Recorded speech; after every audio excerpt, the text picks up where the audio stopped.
Shalom, selamat pagi Bapak Ibu, Saudara-saudari yang dikasihi Tuhan.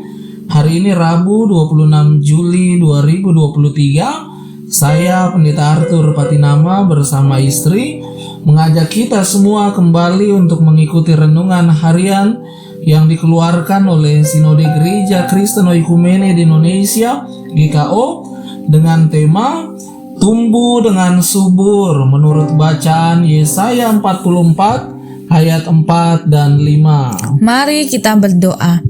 Kami bersyukur kepadamu ya Tuhan yang sudah memelihara hidup kami di sepanjang malam dan kembali menganugerahkan hari baru bagi kami. Mengawali hari ini, kami mau mendengarkan firman Tuhan yang kami percaya akan menjadi pedoman dalam hidup kami di sepanjang hari ini. Maka tuntunlah kami dengan kuasa Roh Kudus agar kami dapat mengerti dan memahami apa kehendak Tuhan bagi kami. Berfirmanlah kepada kami ya Tuhan, kami sedia mendengarkan sabda-Mu. Amin. Yesaya 44 ayat 4 dan 5, demikian bunyinya. Mereka akan tumbuh seperti rumput di tengah-tengah air, seperti pohon-pohon gandarusa di tepi sungai. Yang satu akan berkata, Aku kepunyaan Tuhan. Yang lain akan menyebut dirinya dengan nama Yakub, dan yang ketiga akan menuliskan pada tangannya kepunyaan Tuhan dan akan menggelari dirinya dengan nama Israel. Melalui ayat firman Tuhan tersebut, kita dapat menggali beberapa pertanyaan. Pertama, siapa yang tumbuh seperti rumput di tengah-tengah air? Setiap orang yang percaya dan hidup di dalam Tuhan. Lalu, siapa yang mengaku dirinya kepunyaan Tuhan? Alkitab berkata, bukan setiap orang yang berseru kepadaku, Tuhan, Tuhan, akan masuk ke dalam kerajaan sorga, melainkan dia yang melakukan kehendak Bapa-Ku yang di sorga.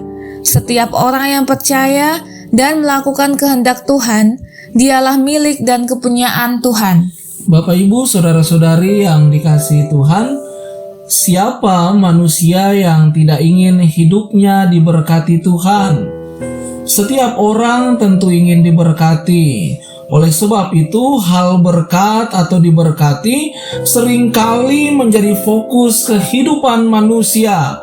Demikian juga dengan orang Kristen. Bahkan tidak sedikit orang Kristen yang memberi penekanan lebih kepada hal berkat itu.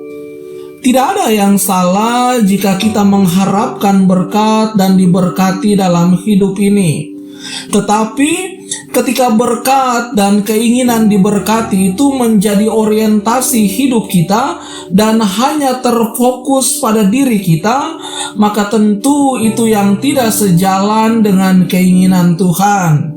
Bukankah Tuhan menginginkan agar setiap anak-anaknya dalam kehidupan ini justru dapat menjadi berkat bagi sesamanya? Berkat bagi sesama tidak hanya sebatas pada lingkungan sendiri, lingkungan keluarga, lingkungan gereja, tetapi seluas kehidupan ini. Menjadi berkat untuk orang lain, entah kita kenal atau tidak, entah keluarga kita atau tidak, entah suku kita atau tidak, entah satu agama dengan kita atau tidak, dan seterusnya. Ingatlah, kita dipanggil untuk menjadi berkat bagi semua orang.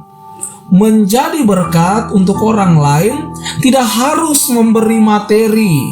Muatan berkat ialah cinta kasih, doa, perhatian, sapaan, kepekaan, pemikiran positif, menjadi sahabat untuk siapa saja, dan menjadi tetangga yang baik untuk orang lain.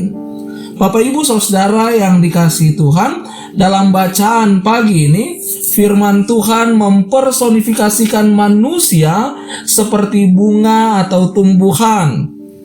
Dikatakan bahwa bangsa Israel yang dicurahi roh Tuhan akan hidup seperti rumput yang subur di tengah-tengah air, seperti pohon gandarusa di aliran sungai.